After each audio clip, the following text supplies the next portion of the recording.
ខ្ញុំឆ្ងល់ថាហេតុអីវត្ថុដូចជាឡានដីផ្ទះខ្ញុំស្រូបបានតែលុយខ្ញុំស្រូបអត់បានអញ្ចឹងមកពីហេតុអីខ្ញុំចែកម្លែកបាត់ពិសោធន៍របស់ខ្ញុំមួយជូនទៅកាន់បងចាឬក៏បងប្អូនទាំងអស់គ្នាអ្នកដែលឆ្ងល់ដូចគាត់ដែរទី1ឧទាហរណ៍ថាយើងដាក់គោលដៅជាទឹកលុយក្នុងឆ្នាំហ្នឹង$1 លាន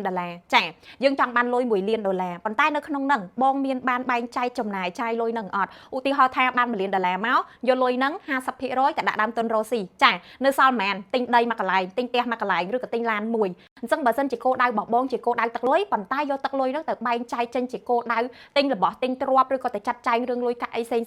ច្បាស់ណាស់បងនឹងទទួលបានបែបហ្នឹងតែបើសិនជាបងដាក់គោលដៅជាទឹកលុយសុទ្ធហ្មងហើយអត់មានយកលុយហ្នឹងទៅធ្វើអីទេគឺចង់បានក្នុងឆ្នាំហ្នឹងសល់$1 លានហ្នឹងគឺសល់លុយសុទ្ធតែម្ដងតែហេតុអីបណ្ដាក់អត់បានមានតែមួយចំណុចទេគឺជំនឿបងអត់បានជឿថាបងនឹងទទួលបានលុយហ្នឹងទេបងនៅមានហេតុផលបងនៅទន្ទឹងបងនៅរងចាំមើលផ្លូវចង់ដឹងថាអូយ$1 លានហ្នឹងលុយមកពីណាទៅមុខរបរយើងនៅប៉ុណ្ណឹងហ្នឹងអញ្ចឹងដាក់គោលដៅឆ្នាំហ្នឹង$1 លានតើលុយវាហូរមកពីណាបើរងថ្ងៃលក់បានបន្តិចបន្តួចហ្នឹងអត់មានដីលក់អត់មានផ្ទះលក់ដើម្បីគ្រប់តម្លៃ$1 លានហ្នឹងទេហើយអា$1 លានហ្នឹងបានមកពីណាបើរងថ្ងៃនេះចំណូលបានមកល្មមនឹងនិយាយទៅគឺបងអត់ជឿថាបងនឹងអាចទទួលបានលុយ$1 លាន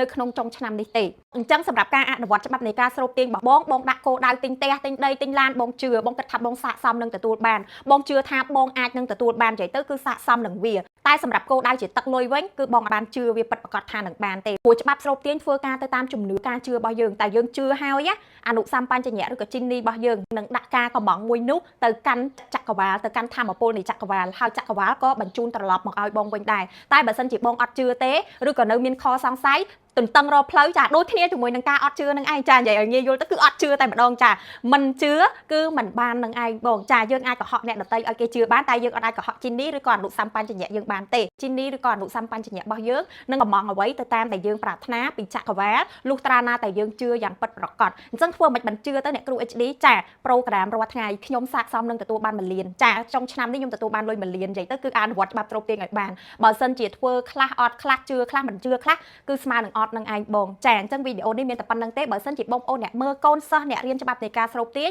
មានជាគំនិតយោបល់អីល្អៗដើម្បីចែករំលែកបន្ថែមទៀតអាច comment នៅខាងក្រោមវីដេអូនេះបានឬបើសិនជាបងប្អូនមានជាសំណួរឬក៏ចម្ងល់អីបន្ថែមក៏អាច comment នៅខាងក្រោមវីដេអូនេះបានដែរអ្នកគ្រូ HD នឹងព្យាយាមឆ្លើយតបហើយឆ្លើយតបទៅតាមបទពិសោធន៍ក៏ដូចជាការសិក្សារៀនសូត្ររបស់ខ្លួនឯងជូនទៅកាន់បងប្អូនជាទីស្រឡាញ់ទាំងអស់គ្នាសូមបញ្ជាក់ណាគ្រប់ការចែករំលែករបស់ខ្ញុំអត់មានថាខ្លួនឯងអស្ចារ្យជាងគេប៉ាកែជាងគេចាអូយអ្នកអនុវត្តច្បាប់ស្រូបទាញបានខ្លាំងជាងគេបើលើលោកនេះអីអត់មានទេណាចាអញ្ចឹងខ្ញុំចែករំលែកទៅតាមអ្វីដែលខ្ញុំបានរៀនអ្វីដែលខ្ញុំអនុវត្តទៅទទួលបានលទ្ធផលសង្ឃឹមថាបងប្អូនទាំងអស់គ្នាស្ដាប់ហើយអាចយកទៅអនុវត្តទទួលបានលទ្ធផលក៏ដូចជាទទួលបានកម្លាំងចិត្តនៅក្នុងការអនុវត្តច្បាប់នៃការស្រូបទាញពីអ្នកគ្រូ HD វីដេអូនេះមានតែប៉ុណ្្នឹងទេបងប្អូនជាទីស្រឡាញ់ទាំងអស់គ្នាជម្រាបលាជួបគ្នាវីដេអូក្រោយបាយបាយ